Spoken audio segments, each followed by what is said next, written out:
A ascensão, a queda e a volta por cima do Chris Brown.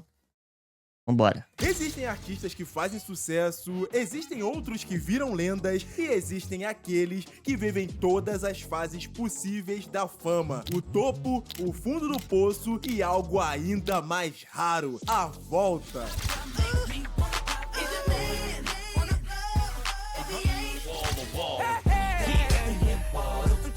Ó.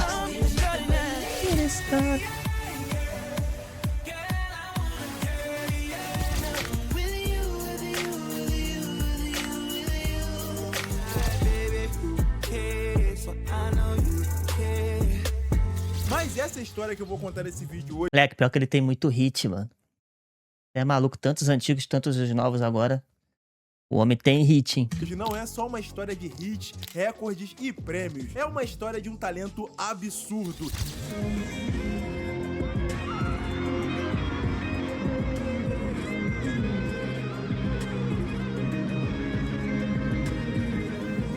Uma queda que chocou o mundo inteiro. Além disso, também é de uma carreira que, contra todas as expectativas, se recusou a acabar. Porque poucos artistas na história da música foram tão amados, tão odiados e ainda assim conseguiram permanecer no topo. Prepara aí, rapaziada, porque Papo reto. essa é a Isso é história verdade. do Chris Brown. Mas antes de eu contar ela pra vocês, fala galera, Gerson na área, se liga se você não for inscrito aqui nesse canal, rapaz, a hora é agora. Se inscreve aí, deixa o like antes do vídeo começar, ativa as notificações, link da loja de camisetas aqui. Eu sou inscrito? Vão aparecer alguns produtos relacionados ou não ao Não Breezy, sou, mas sou, então, deixa o like. Se você clicar em algum deles, você vai estar ajudando aqui o canal. E bora lá pro vídeo, mas antes um breve disclaimer aqui, que vocês sabem que eu gosto de fazer. Esse vídeo aqui é um remake do vídeo que eu fiz em 2022, porém muito mais atualizado, com mais informações e nos moldes que a gente tá fazendo agora em 2026. Então bora lá que a gente vai precisar viajar no tempo pra saber o que tá acontecendo hoje com o Chris Brown. Como bem vocês sabem, o Christopher Maurice Brown nasceu no dia 5 de maio de 1989 em Tappahannock, acho que é assim que se fala, né? Na Virgínia, nos Estados Unidos. Filho de uma diretora de creche e de um agente penitenciário. Profissões que até então não tem nada a ver com música, né? Mas o Chris Brown sempre gostou de música desde criancinha. E os pais dele já viram que desde molequinho... Caralho, toma esse sorriso. Tinha um molho. A mãe do Chris Brown, Joyce, acho que foi a primeira a perceber isso, e também esse gosto musical do Breezy veio muito dela, porque ela ouvia muito a música soul quando ele era criança na casa deles. E se você tava...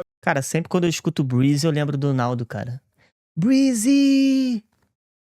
É louco, filho. Vivo aí no final dos anos 90 e início dos anos 2000, você sabe que, cara, o que tava dominando aí nas rádios era, assim, o rap e o hip hop. Então, o Breezy cresceu com essas duas influências aí, basicamente. Além de tudo, o Chris Brown desde sempre foi muito fã do Michael Jackson. Em diversas entrevistas... Quem não é, né? Dele, ele E fala quem não é, sobre pô? o quanto ele ama o MJ, a influência do MJ na vida dele. Ele fala que ele ficava imitando os passos de dança que o Michael fazia nos videoclipes quando ele era molequinho também. Mas naquela época, pro Chris Brown e pra família dele, essa questão de música era só hobby, coisa de criancinha e etc. Até que aos 11 anos de idade, ele vence um show de talentos e tudo começa a mudar na cabeça do Chris Brown, porque ele começa a pensar em tornar a música algo profissionalmente e na vida da sua família também, principalmente da sua mãe, que começa a acreditar naquele sonho. E o que motivou a Joyce a ajudar o Chris Brown nisso foi que naquela época, mais ou menos, eu tô falando aí de 2000, 99, por aí assim, tinha um cantor de R&B que tava muito estourado e que era o Usher. E depois de ver o Chris Brown cantando a música My Way do Usher, a Joyce pensou assim, cara, eu tenho que botar esse menino pra fazer sucesso igual o Usher também. Meio que ela fez uma parada muito parecida com o que a própria mãe do Usher fez com ele no começo da carreira, né? Botou o filho debaixo do braço, bateu de porta em porta de gravadora pra que o mundo inteiro conhecesse aquele talento. Enfim, já contei sobre o Usher aqui no canal, depois acabando esse vídeo do Breezy, assiste lá, porque basicamente um complementa o outro, né? Daí o Chris Brown passou a se apresentar pra vários executivos de gravadora já criança, tá ligado? E um desses executivos, né, que ele se apresentou, ou uma das fitas demo que ele mandava na época chegou nas mãos, né, eu não consigo precisar pra vocês o que foi que aconteceu, qual das duas coisas aconteceu, mas um desses executivos foi ninguém mais, ninguém menos do que o Diddy. Mais uma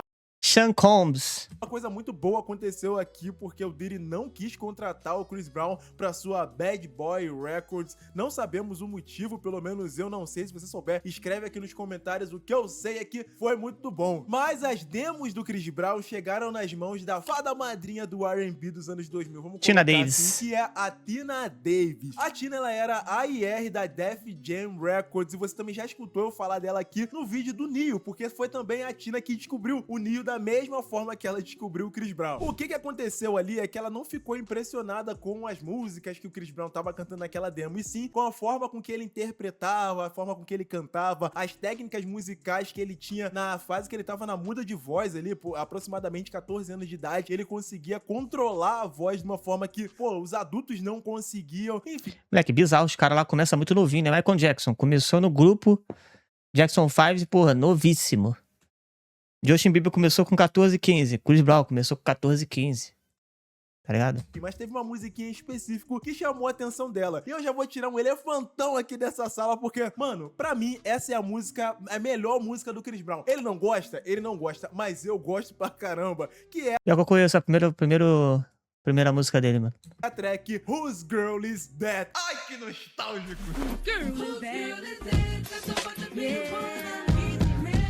Atendendo pelo nome de C-Sizzle nessa época ainda, o Chris Brown encantou muita gente com essa track. Eu não sei porque ele não gosta dessa música até hoje, mano. Isso é um clássico. Pô, me remete à minha adolescência automaticamente. Tá maluco? E aí, Porra, magríssimo, filho. Na capa do Batman. Mas eu conheci essa música já.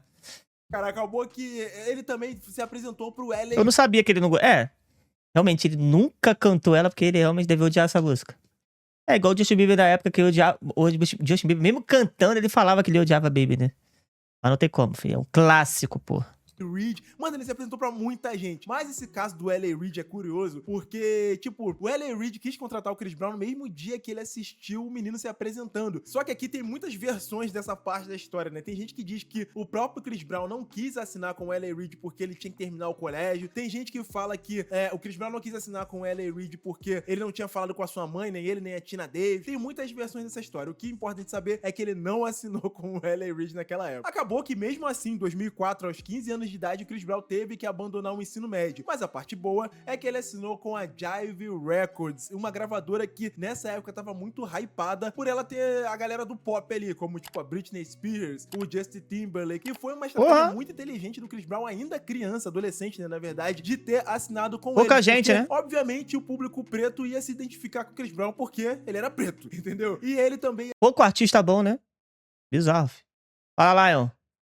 ser Beleza? divulgado por uma gravadora que tinha uma vertente pop muito forte. Então, cara, juntar o R&B, que tava em crescente absurda naquela época, junto com o pop, mano, ia ser um acerto muito grande. E ele pensou certo. Porém, rapaziada, é nessa fase que a história começa a ser feita. Mais ou menos em maio de 2005, o Chris Brown tinha papo de 50 músicas gravadas pra serem colocadas no seu primeiro álbum, seu álbum Caralho! de estreia, no qual ele selecionaria 14 pra entrar no corpo final do trampo. Outra sacada estratégica do Chris Brown aqui foi ele escolher as músicas que ele coescreveu, sacou? Que deu aquela autenticidade pro Chris Brown no começo de carreira, foi o fato dele ser tipo um popstar, ser um artista muito grande, mas ao mesmo tempo ele falar a linguagem da galera, porque ele era um moleque de 16 anos escrevendo sobre namorico, sobre paquera, coração partido. Cara, aquilo lá é independente. Pô, bizarro, tá? São poucos que cantam as músicas assim, que se escrevem assim com 16 anos de idade. Tá ligado? Às vezes o cara começa na carreira ele cantando música de outros compositores, depois vai tendo maturidade pra escrever a música, né? Independentemente da língua que você falasse naquela época, você ia se identificar. Daí, um mês depois dele ter essas faixas prontas que ele escreveu em 6 meses, saiu em junho de 2005 o primeiro single dessa era, que foi a música Nossa. Run It. Apesar de estar completamente inseguro sobre essa música ser o primeiro single, Run It bateu o número 1 na Billboard Hot 100, tornando o Breezy o primeiro homem a realizar tal feito desde o Montel Jordan com a farofa This Is How We Do It de 1995. Ou seja, o Chris Brown já chegou na cena quebrando o recorde. Cara, Run It tocou tanto que conseguiu segurar aí o Chris Brown e o seu sucesso até o final de 2005. Isso porque em novembro daquele ano finalmente saiu o primeiro álbum de estúdio do cara, auto-intitulado Chris Brown, que foi um sucesso tremendo. E vindo, claro, com mais uma pedrada aí como single, que foi a música Yo, Excuse Me Miss, pra mim é a segunda melhor música do Chris Brown, na moral. Excuse me, miss. Silence on across to Esse clipe you. de Joe Porra, moleque, não tem como, ele só tem hit, mano, também. Caralho.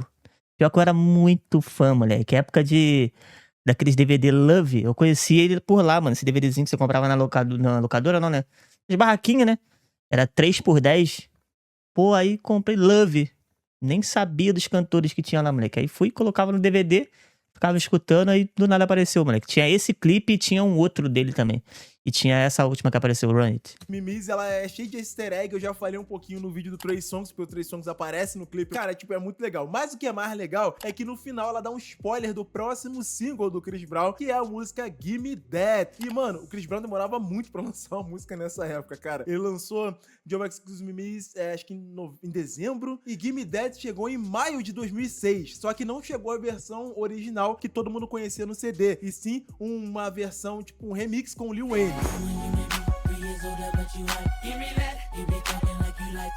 E mais 3 meses depois ele lançou o 4º single desse álbum, né, que foi a música Say Goodbye, que tem algumas particularidades que eu queria comentar. Primeiro que esse clipe, ele traz uma das primeiras crushes da vida de muito garoto aí, que é a dançarina Janine Garraway, que ela acompanhou o Chris Brown em algumas turnês, né, depois, mas infelizmente em outubro de 2025 ela veio a falecer Que isso, mano? vítima de um câncer, e essa notícia Caralho! abalou muita gente, porque, cara, até mesmo quem não era fã do Chris Brown lembra, porque a atuação dela nesse clipe de Say Goodbye é muito marcante. Outra particularidade de Say Que isso, mano? Não sabia disso não. E aí, mano, Fael, beleza, meu cria? Goodbye que eu queria comentar aqui é que ela fez parte da trilha sonora do primeiro filme Ela Dança, Eu Danço. Como eu já falei em outros vídeos aqui, esse filme tem muito do R&B, do hip hop dos anos 2000. Say goodbye. E uma outra também que eu queria comentar e que Say Goodbye demorou muito pra tocar aqui no Brasil, cara. Eu acho que das músicas do Chris Brown, ela foi a que mais demorou a pegar. Eu não sei porquê, tá ligado? Eu sei que quando ela começou a pegar de vez aqui, o Chris Brown já tava quase na era do exclusivo, tá ligado? E uma outra também é que a gente dançou essa música no aniversário de 15 anos da minha irmã, que ela detesta essa cena. E o último single da era do álbum auto-intitulado foi a música Poppin', que não é uma das mais lembradas, mas é legal. Ano Eu conheço todas. passado, o Chris Brown soltou várias notas aí sobre o aniversário de 20 Valeu pelas 70 transmissões de sequência, mano, Fael, tamo junto. anos desse álbum, falou muita coisa. E uma das que ele falou e que me marcou foi que, embora ele seja da Virgínia, a experiência de ir pra Nova York pra finalizar o álbum foi o que deu a ele aquela casca necessária na indústria. Ele mencionou que houve muitos altos e baixos no início, como contratos que não deram certo antes da Jive Records, mas que ele tinha uma certeza inabalável de que tudo ia acontecer conforme o previsto na cabeça dele. E que hoje em dia ele vê o processo de criação desse álbum como uma grande experiência. Só que essa experiência deu muito certo, e a partir do lançamento desse álbum, o Chris Brown simplesmente virou um super astro da música pop do R&B. Cara, ele não era apenas um cantor de R&B, mas um pacote completo que a indústria buscava pra preencher o vácuo deixado pelo amadurecimento e também pela ausência do Michael Jackson naquela época, em um período em que o Usher já estava consagrado e ao mesmo tempo sendo um contraponto ao Neil e ao Trey Songz, que faziam umas músicas bem mais maduras. Ou seja, juventude, mais talento, mais carisma transformaram Chris Brown num fenômeno global. Com isso tudo, a agenda do Chris Brown começou a ficar bastante apertada, cara. Então, era filme que ele gravava, era turnê que ele fazia, era série que ele participava, era Assistimos esse filme aqui na live, hein?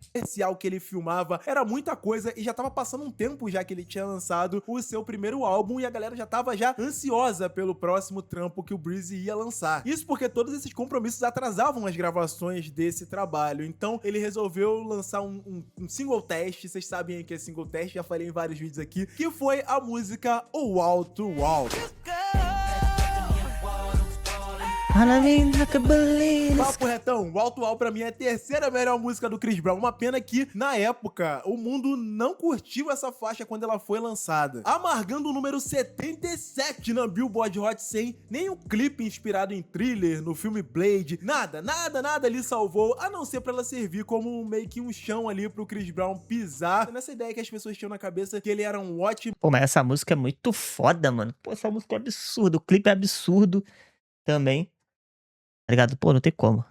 dançarino, que ele era um ótimo cantor, que ele era um ótimo performer. Essa música e esse clipe vieram pra confirmar mais isso. Quer dizer, também vieram pra confirmar um rumorzinho que tava rolando ali por 2007. Isso porque rolou uma apresentação... Caralho, pior que eu lembro dessa apresentação, moleque.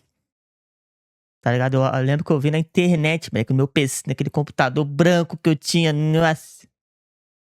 Muito pica. icônica do Chris Brown De que ano que ela é? Acho que é 2007, 2006 que ele falou, não foi? no VMA daquele ano, no qual ela era um mashup de Wall to Wall com Pô, essa apresentação é muito foda, moleque. Umbrella da Rihanna. Ou seja, Rihanna e Chris Brown dividiram o mesmo palco ali, a mesma apresentação no VMA, que era um evento extremamente assistido naquela época, e o povo começou a pensar, essa química aí desses dois aí tá um pouquinho, né?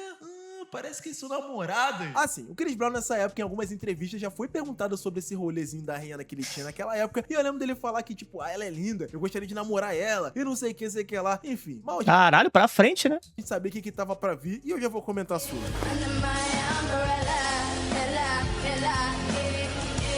O flop de Wall to Wall passou longe do desempenho do próximo single do futuro segundo álbum do Chris Brown. E você sabe que eu tô falando dela, Kiss Kiss, que era um feat com o hypado T-Pain. Eu não Porra, musicaço.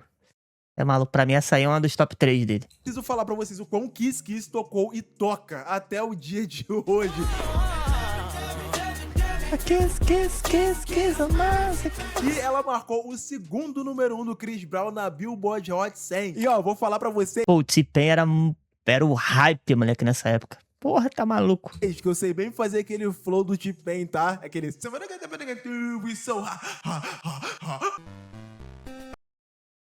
Calma, pai. Bom, finalmente com a música de sucesso não tinha mais como adiar o segundo trampo do cara, então em novembro de 2007 saiu o Exclusive, e praticamente com o álbum já veio seu último Pô, tá maluco, essa aí é top 1. single, que foi a música With You. Cara, eu nunca entendi o que Chris Brown fez com o Exclusive, cara, um álbum tão bom, com um potencial tão maneiro, tá ligado? Mas que, tipo assim, ele já começou com a era já praticamente terminando. Mas falando aqui particularmente de With You, essa música, ela não era uma música que era pra ser do Chris Brown, não sei se vocês sabem dessa história. Ela foi composta e gravada pelo talento desperdiçado do R&B 2000, o John Tá Austin. O John Tá, junto com o duo Stargate, criaram essa música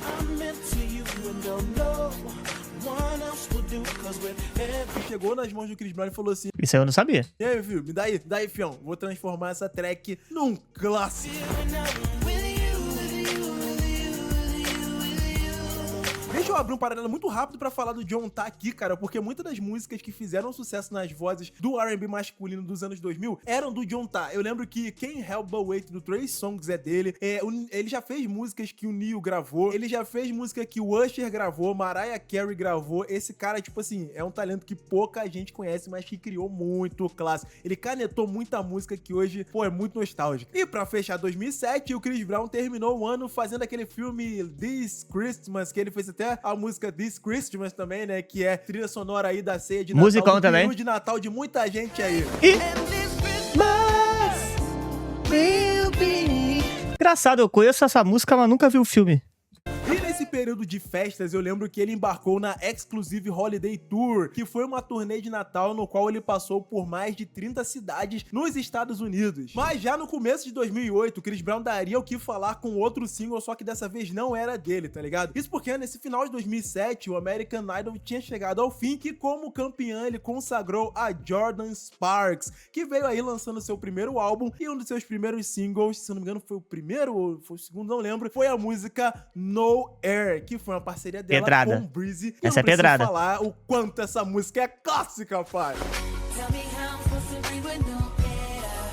Can't live, can't breathe Logo em seguida ao sucesso de Nowhere, o Chris Brown virou meio que o garoto propaganda de uma marca de chiclete chamada Double Mint, algo assim. E para um dos comerciais que ele fez para a marca, ele precisou gravar um jingle.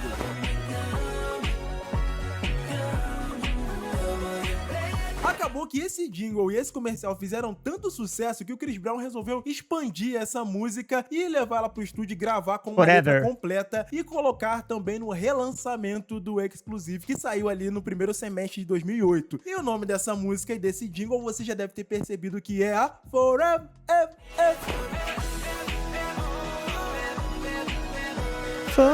Beleza, rapaziada, é uma das mais respeitadas, mais aclamadas músicas do Chris Brown, mas particularmente eu nunca gostei dessa música. E com o sucesso veio toda a exposição midiática, né? Ou seja... Eu gosto. Não acho que é uma das mais fodas, mas é maneirinha. As câmeras, os paparazzis não paravam de andar atrás do Chris Brown aonde quer que ele estivesse. Então, com isso já não deu mais pra esconder o que estava sendo levantado suspeita desde aquele VMA de 2007. O Chris Brown e a Rihanna realmente estavam namorando. Pra gente entender o tamanho dessa parada, pra você que não era nascido naquela época, sei lá, imagina esse cenário. De um lado, o sucessor do Michael Jackson, do outro, a nova princesinha do pop e R&B que tava dominando o mundo com o seu álbum Good Girl Gone Bad. Vamos combinar que o Chris Brown e a Rihanna se conheceram lá por 2005, quando os dois estavam começando a carreira, mas até então era aquela amizade boba de adolescente, pá, que evoluiu para um relacionamento sério. Só que em 2008 eles pararam de esconder. Era foto em Barbados, foto em tapete vermelho, os dois sempre combinando, eles viraram o casalzinho querido da música. Era aquele tipo de união que era intocável e que todo mundo gostava. Jovens, lindos, talentosos, ricos e não menos importante, no topo da Billboard Hot 100.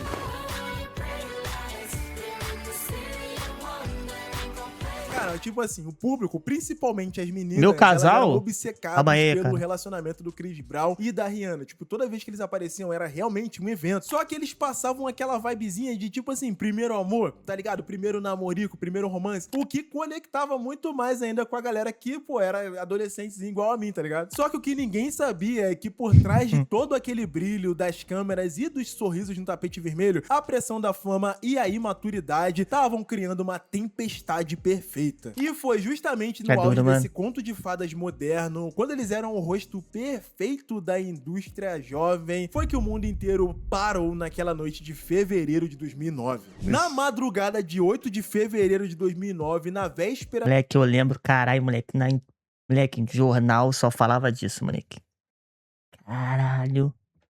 Do Grammy, o mundo meio que acordou em choque. Uma discussão dentro de um carro alugado terminou em agressão física. O Chris Brown agrediu a Rihanna e a foto dela machucada que vazou logo... Pô, essa foto é inacreditável, moleque. Na moral, olha isso, cara. Pô, não tem como, tá ligado? Após, se tornou uma das imagens mais tristes e impactantes da história do entretenimento. Rapaziada, pra ser sincero e respeitoso, não teve vencedor ali. O Chris Brown foi preso, se declarou culpado e pegou 5 anos de liberdade condicional, além de serviço comunitário. Já a Rihanna, uma jovem de 21 anos no auge, teve sua vida íntima exposta de uma forma brutal e traumática. A partir daí, o Breezy que todo mundo amava, que todo mundo tinha conhecido, praticamente desapareceu da mídia. Ele foi banido de premiações, suas músicas pararam de tocar na rádio, ele perdeu diversos contratos. Moleque, te falar a verdade, se fosse qualquer outro aqui, é fim de carreira. Eu não sei como esse cara ainda tá aí lançando, tá ligado? Música do topo aí. Se fosse qualquer outro aí, filho, era fim de carreira, acabou, esquece. Inclusive esse da Double Mind que eu acabei de falar agora. Inclusive eu achei isso na época, falei, caralho, já era, acabou a carreira do cara, filho. Acabou, não tem como esse cara fazer sucesso mais. Falar pra vocês que foi o primeiro cancelamento da era moderna, sem mesmo a gente ter rede social direito pra poder cancelar alguém naquela época. E o pior é que muitos especialistas tinham falado que a carreira do Chris Brown tinha acabado ali, no banco de trás daquele carro. E, sinceramente, pelo peso do acontecimento, era o que todo mundo tava esperando que acontecesse. Mas o que se desenrolou meses depois desse acontecimento, pra mim, foi uma das trajetórias mais complexas da música, pelo que eu acompanho acompanho aqui e que eu mostro pra vocês aqui nesse canal. Porque eu posso falar pra vocês que essa fase do Chris Brown foi o início de uma queda livre, mas também de uma resiliência que eu acho que poucas pessoas no mercado teriam, principalmente nos dias atuais. Depois do incidente, o Chris Brown entrou em modo de sobrevivência, mas em vez de sumir por alguns anos, ele resolveu colocar tudo o que ele pensava e estava sentindo na música. Bom, o problema é que o mundo ainda não estava preparado para o que ele tinha a dizer. E aí, em dezembro de 2009, apenas 10 meses depois daquele acontecimento, o Breezy lança aí seu terceiro álbum de estúdio, o Graffiti. Se você olhar hoje tecnicamente pro Graffiti, esse álbum é um experimento sonoro absurdo, maluco. Ele misturou o rock com synth pop, com R&B, com rap, tem muita coisa maneira ali, tá ligado? E sem contar que o Chris Brown foi o compositor de todas as faixas desse álbum. O primeiro single, que foi a música I Can Transform Ya, que era um feat com... Pô, mas quem em sã consciência, tipo assim, um compositor pica, não ia dar uma música pro Chris Brown naquela época, mano.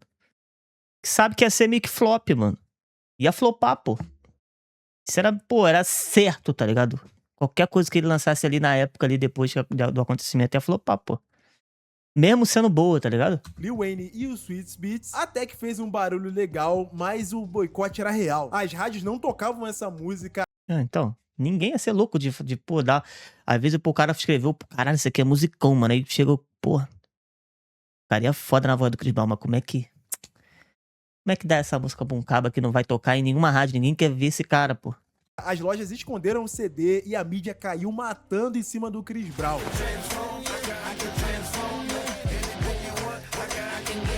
O segundo single, a música Crawl, era basicamente um pedido de desculpas, né? Porra, essa é um musicão, moleque. Eu ia falar que eu não conhecia alguma música desse álbum, mas eu conheço um pouco. Mas eu fui descobrir bem depois, porque realmente não tocava, mano. Não tocava mais nada dele, filho. Na verdade, era uma carta pública, tá ligado? Uma carta aberta. No clipe, ele contracena com a... Pô, botou uma atriz... Acho que a Rihanna tava com o mesmo corte de cabelo, pô, nessa época. Que a atriz. Cassie, e a letra fala sobre tentar andar antes de correr após um erro. Na moral, era uma das performances mais viscerais do Chris Brown até aquela época, mas, cara, ninguém tava dando ideia, cara, ninguém queria ouvir. Eu lembro até que teve um rumor aí, né, da galera falando que o cabelo da Cassie tava parecido com o cabelo que a Rihanna tinha naquela época, e que ele tava querendo alfinetar a Rihanna. Mano, era muita especulação. Na moral, o timing tava muito ruim também, tá ligado? O público via aquilo lá não como arte, mas como... Pô, se ele lança essa música, esse clipe, tipo assim, anos depois, ia bombar, tá ligado? Ia bombar. uma tentativa forçada de... Igual o Justin Bieber fez com Sorry, tá ligado? Que foi a música de meio que de pedir desculpas pra Selena Gomez. Ele faz isso aí, pô, é porque ele foi lançado, pô, logo no momento depois, sabe? Mas se ele espera mais um pouco, acho que essa música tinha tudo pra bombar, filho. Estourar. ele se redimir com o público, sacou? Everybody sees this you. O Graffiti amargou o número 7 na Billboard 200, o que pro Chris Brown naquela época foi muito pouco. E também foi considerado o primeiro flop comercial da carreira dele, né? Até ali, rapaziada, a profecia entre aspas, né, tava se cumprindo. O Chris Brown ia ser apenas uma sombra do que seria um sucessor do Michael Jackson, se é que ele fosse existir algum dia. Essa pessoa não ia ser o Chris Brown. Ah, e falando do MJ, pra piorar as situações aí, né, nesse mesmo 2009, que eu vou te falar que não foi um dos melhores anos do Chris Brown, o Michael Jackson faleceu. Isso deixou o Chris Brown num estado mental muito ruim, o que culminou em uma das apresentações mais humanas da história da TV americana. Eu tô falando essa parada sem exagero nenhum. Você já deve estar sabendo que eu tô falando da performance de Man in the Mirror no BET Awards de 2010, no qual o Chris Brown não consegue basicamente cantar a música porque ele só chora. Isso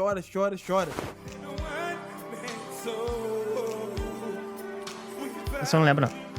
E aí, claro que a crítica e o público caíram matando em cima do Chris Brown, dizendo que aquele choro é falso. Mas quem acompanhava a cena naquela época, e até conhecia um pouco da história e também da pessoa que o Chris Brown mostrava ser publicamente, a gente tava ligado que ali tava desabando, era muita coisa. Além da morte do MJ, tinha todo esse cancelamento público de mídia, das rádios, a cena, os artistas que abraçavam o Chris Brown também, que viraram as costas. Era muita coisa pesando ali pro moleque de, sei lá, 21 anos de idade. Mas eu posso falar sobre um outro ponto de vista vista aqui também é que esse choro humanizado que eu tô falando pra vocês serviu como que uma outra base de fãs começasse a se conectar com ele, tá ligado? Uma base que tava ali pra falar o que ele errou, né? Pra apontar os erros, mas não pra julgar, tá ligado? E fazer o que estavam fazendo. E sim pra dar uma acolhida no cara e, mais especificamente, uma segunda chance. Mas o fato é que o Chris Brown percebeu que o fundo do poço tinha chegado e ele tinha que trabalhar 3 vezes mais pra ele poder provar alguma coisa pro mundo inteiro. E foi aí que o jogo virou em uma mixtape que ninguém dava nada. Enquanto a grande mídia fechava as portas, o Breezy fez um movimento de mestre que muitos artistas hoje em dia tentam replicar. Ele voltou pra sua base, mas ele não voltou sozinho. Ele se juntou com um rapper que também tava passando por uma fase ruim naquela época, que era o Tyga. Bom, já fiz um vídeo sobre o Tyga aqui no Pô, ele tem 2 músicas com o Tyga que é musicaço. canal, mas aqui vale a pena eu repetir algumas coisas, sacou? O Tyga tava passando por um momento muito ruim na carreira dele, no qual as coisas com a gravadora não estavam indo bem, nada tava indo pra frente, e realmente, ele tava em depressão. Daí o Chris Brown falou pra ele, pô, cara, chega aí, vamos ali pro estúdio se divertir um pouquinho? Bora lá? Não, pera aí, deixa eu repetir pra ver se vocês estão entendendo. Cara, eram 2 caras que o mundo inteiro, principalmente a indústria da música, tava falando, olha só, já era pra vocês já tiveram a chance de vocês, acabou, mete o pé. E foi nesse contexto que em 2010, o Tyga e o Chris Brown lançaram a mixtape Fun of a Fun. Cara, eles não tinham orçamento, eles não tinham rádio, eles só tinham a internet, algumas músicas e um sonho. E foi aí que nasceu o clássico Deuce.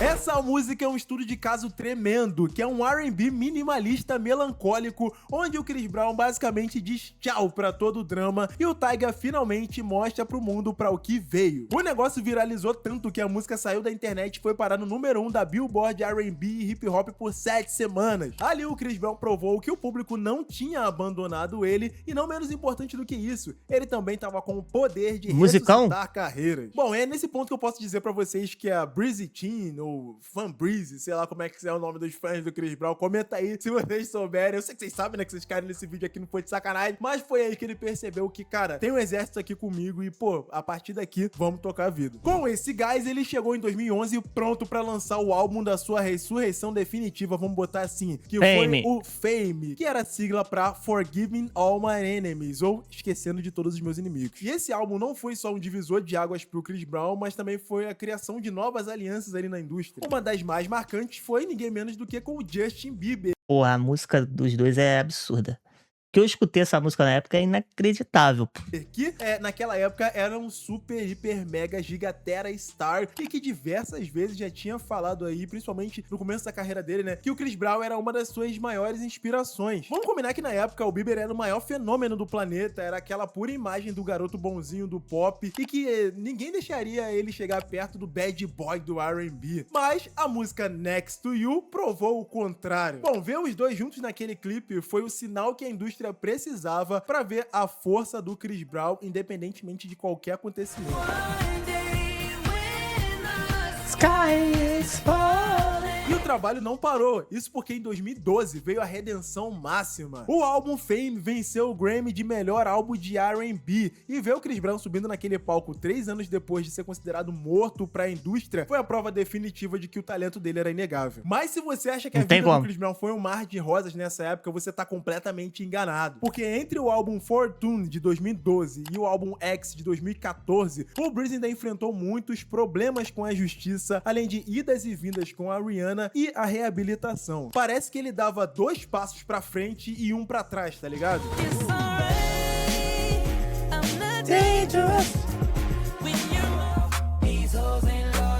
Nossa, essa Loyal aí é absurda, pô. Reservar mais um parêntese rápido aqui pra poder falar de 2012/2013, quando rolou esse revival aí com a Rihanna. Eu acho que tudo começou com um rumor aqui, outro ali, mas que se intensificou quando a Rihanna lançou o álbum dela Unapologetic em 2012. E nesse álbum tinha uma música chamada Nobody's Business, ou seja, não é da conta de ninguém, que era um feat dela com o Chris Brown. A letra era um recado claro pra quem tava cancelando o Chris Brown, tipo, ela falava, eu serei sempre o amor dele, ele será sempre meu amor, e não é da conta de de ninguém. Um recado claro pra todo mundo aí. Mas, pra vocês verem a contradição das coisas, o hate, cara, foi muito pesado. Mas foi mais pra Rihanna do que pro Chris Brown. Eu entrava na internet naquela época e via nego chamando a Rihanna de mulher de bandido, mulher de malandro, de sem vergonha. Pô, pra vocês verem que muitos fãs e muitos grupos não queriam ver a Rihanna do lado do Chris Brown novamente. Always be my boy. I'll always be your girl. E é claro, também muita gente caiu matando em cima do Chris Brown, dizendo que ele tava se apropriando da situação, reatando o namoro com ela meio que pra limpar a imagem pública dele. Foi um período caótico, cara. Eles apareciam juntos em jogos de basquete, trocavam mensagens no Twitter e o público assistia a tudo sem entender nada. Essa colaboração comprovou que a ferida de 2009 tava muito aberta. A relação entre eles dois nessa época não durou muito, mas a música Pô, pior que parece muito com a relação do Justin Bieber com a Selena Gomez, moleque. Que era toda hora um vai e vem danado. música tá aí até hoje pra servir como mensagem de que o que aconteceu entre Rihanna e Chris Brown é somente da conta deles. Só que o grande problema é que o mundo não concordou nada com essa história. Mas foi depois de toda essa confusão e de algumas idas e vindas com a justiça que o Chris Brown recebeu uma grande notícia pra vida dele, né? Que ele ia se tornar pai. Surgiu a notícia dessa filha dele, né? Que depois a gente veio conhecer como a pequena Royalty. E, surpreendentemente, em vez de fugir da responsabilidade, meio que o Chris Brown mergulhou de cabeça. Ele até batizou seu 7º álbum de Pô, esse álbum aí é do caralho, moleque. Pra mim, o melhor álbum dele. Esse álbum eu escutei muito. estúdio com o nome da filha dele, Royalty. Aqui a estética mudou. Saíram os clipes de ostentação pesada e entrou o Chris Brown segurando a filha no colo na capa do disco. Musicalmente falando, esse álbum mistura EDM com R&B, com trap, de uma forma que eu acho que nenhum outro artista conseguiu replicar naquela época. Vamos falar aqui do Bryson Tiller, mas não foi muito do que o Chris Brown fez com esse álbum, mas foi quem chegou mais perto, tá ligado? Bom, mas o que importa pra gente é que nessa era ele deixou de ser o garoto problema pra se tornar o homem de família. Pelo menos o homem. Hoje tem filme então, mano, JP? Hoje não tem filme, mano. Hoje tem Yu Yu Hakusho e tem Mashle. É um anime novo que a gente vai assistir aí. Tá, novo pra mim, né? Pra vocês aí alguém já deve conhecer. Que virou pai, tá ligado? Foi essa mudança de imagem que garantiu a ele uma longevidade que poucos artistas da geração dele tiveram. Ele parou de tentar agradar a mídia e começou a focar 100%. Pô, pra mim esse é o melhor álbum dele, tá ligado? Foi o álbum que eu mais escutei. Acho que foi o álbum que não fez tanto sucesso. Não lembro se fez tanto sucesso, mas, pô, eu escutei muitas músicas, mano. Em ser um pai presente e mestre no estúdio.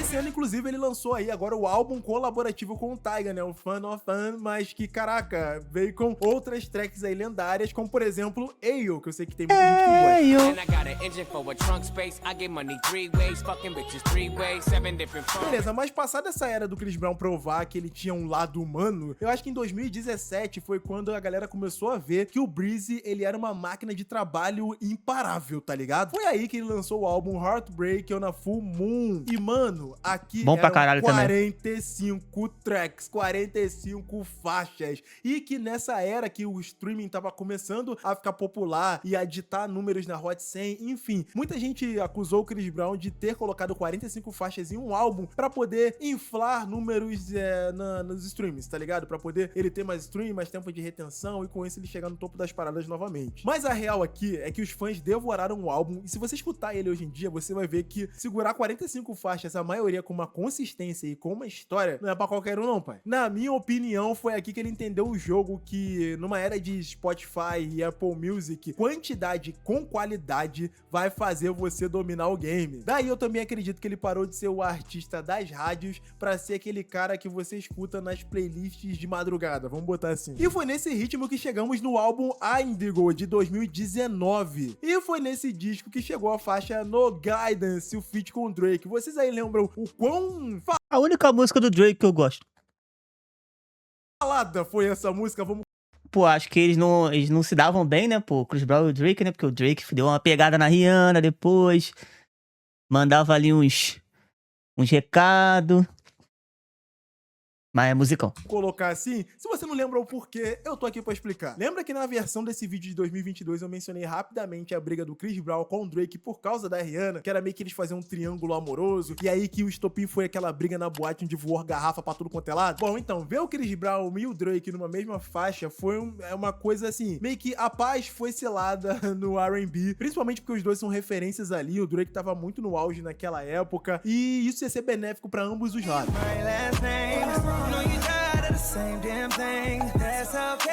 Mas aí o tempo passou e quando todo mundo achou que as músicas do álbum Indigo já tinham esfriado, em 2022, uma track daquele álbum que tinha meio que passado despercebida começou a viralizar no TikTok. E você sabe que é Under the Influence. Cara, Porra, nunca. Moleque, acho que foi uma das primeiras músicas que eu vi. Tá ligado? Que fez. Que estourou sucesso depois de ser lançada por muito tempo. o jeito que Under the Influence viralizou no TikTok foi bizarro. Bizarro. Tanto que ele fez um clipe depois, pô. Depois de ter lançado a música há mó tempão, ele foi lá e teve que fazer um clipe porque a música tava no auge, pô. Tanto que o Chris Brown, ele até gravou o clipe, né? 3 anos depois da música ser Aí. lançada pra poder acompanhar esse sucesso. Enfim, ela se tornou uma das músicas mais reproduzidas e mais tocadas daquele ano de 2022.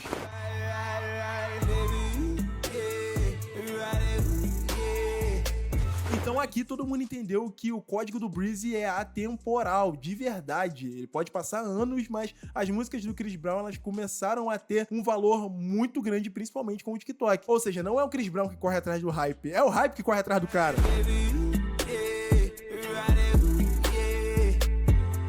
Mas eu vou mais além, rapaziada. Under the Influence, pra mim, marcou um novo auge do Chris Brown e a partir daqui não dava mais pra ignorar o cara. A turnê que veio seguinte a esse auge foi a Under the Influence Tour, que esgotou arenas ao redor do mundo inteiro em minutos. O cara tava fazendo shows de 2 horas e meia, como se ele ainda tivesse 19 anos e provando que a demanda Caralho, meu arrependimento não ter ido em São Paulo, mano. Não! Puta que o pariu. pelos concertos eram mais altas do que as pessoas estavam imaginando. No vídeo de 2022 eu parei na era Breezy, né? Porque ele tava por lançar o Breezy, mas eu nem sabia o que viria depois, né? Cara, o álbum foi um extremo sucesso a nível mundial também e veio com participações de peso, como do Anderson .Paak e do Wizkid, mostrando muito mais técnica e versatilidade do Chris Brown. E ele não parou por aí, né? Porque em 2023 ele já veio com outro álbum que foi o 1111, um álbum que explorou uma vibe mais mística e madura, dividido em 2 lados pra simbolizar o equilíbrio. E foi nisso aí que muita gente entendeu que aos 35 anos o Chris Brown ainda ditava o que era R&B contemporâneo.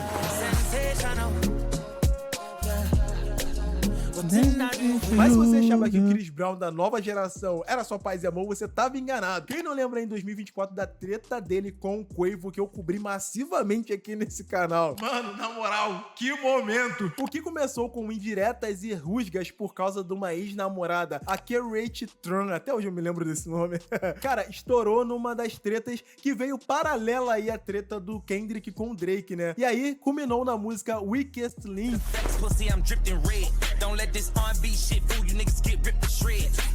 Nessa diz aqui, o Chris Brown veio pra julgar e ele não economizou palavras pra poder esculachar o seu Já que o cara faz tudo, né? Rap, trap, hip hop, porra, R&B. rival e ainda fala que, ó, você acabou de ser esculachado por um cantor de R&B. Você perdeu uma guerra de diss pra um cantor de R&B, irmão. A internet ficou chocada, mas não sei por quê, cara, porque, como eu falei no começo desse vídeo, o Chris Brown tem uma vivência de rua, de flow, tá ligado? De hip hop, que já vem desde o começo da carreira dele. Meio que foi o lembrete de não confunda a minha descrição com fraqueza. Ele venceu aquela rodada nas redes sociais e mostrou que ainda tem um molho pra ser relevante no rap game quando ele quer. Mas pra mim, mano, o auge dessa música foi Freak. Mano, I'm a freak bitch, I'm a freak bitch. Que musicão. I'm a freak bitch, I'm a freak bitch. I'm a freak bitch, I'm a freak. Cara, e por falar em musicão, em shows que o Chris Brown deu, eu não posso deixar de falar aqui também da passagem dele aqui no Brasil, depois de anos sem botar os pés por aqui. Eu sei que eu cobri isso aqui no canal, falei do show dele aqui, falei do show dele lá na África do Sul, mas, mano, aquele momento foi histórico. Eu tive a oportunidade de ir, mas não deu, porque foi na semana do Natal, do Ano Novo, algo assim, não tinha como eu viajar pra São Paulo pra... Porra, é foda mesmo. 21 de dezembro, mano. Caralho, Breezy. assistir, mas, mano, foi história. A mídia aqui deu uma ignorada, mas o pai não deu. Eu falei sobre esses shows aqui, passo a passo do que aconteceu. Eu tinha infiltrados lá pra me mandar imagens. Bom, pra mim, esse foi o combustível que o Chris Brown precisava pra mostrar que o amor dos seus fãs era completamente inabalável.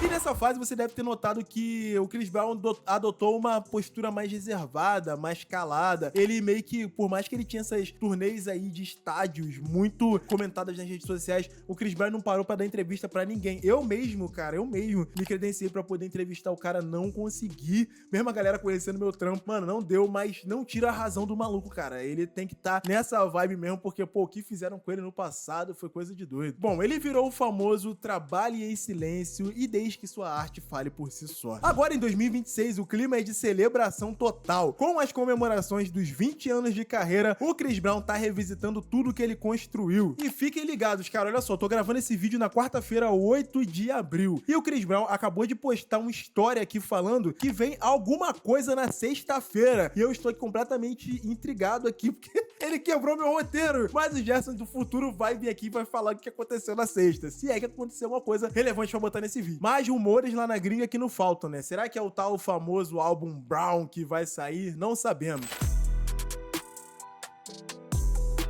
Aí, ó, toma.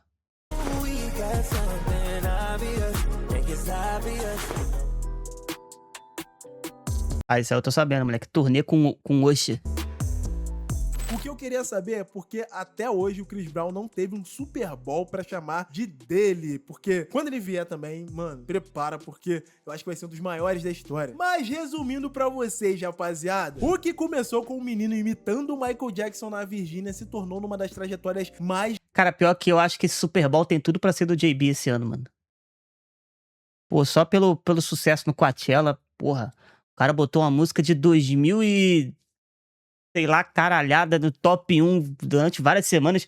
Tava no top 1 do Spotify até esses dias agora, mano. Essa semana agora tava no top 1. resilientes e complexas da história da música moderna. A queda foi feia, o erro foi grave, mas a volta por cima é indiscutível. A história do Chris Brown não foi simples e nem nunca vai ser. E hoje, mais de 20 anos depois, ele não é só mais um sobrevivente da indústria, ele é um dos pilares do R&B moderno. E no fim das contas, essa história do Breezy não é sobre redenção perfeita, é sobre consequência, talento e persistência. Mas isso é o comentário do pai, eu queria saber o de vocês, rapaziada. Comenta aqui abaixo. E esse vídeo sim vai ter o Klingon, porque eu tenho muito mais coisa e curiosidade do Chris Brown pra saber. Então ativa aqui nas opções de áudio, troca aqui o português pelo Klingon, volta o vídeo no começo porque tem mais info pra vocês. Porque de mais a mais o pai vai ficando por aqui. Um abração do Gerson, até o nosso próximo vídeo e... Videozão. Já deixei meu like. Eu sou suspeito pra falar, gosto muito das músicas até hoje. Ouço todas as antigas, as novas. Não tem como. Em questão musicalista, o homem é foda.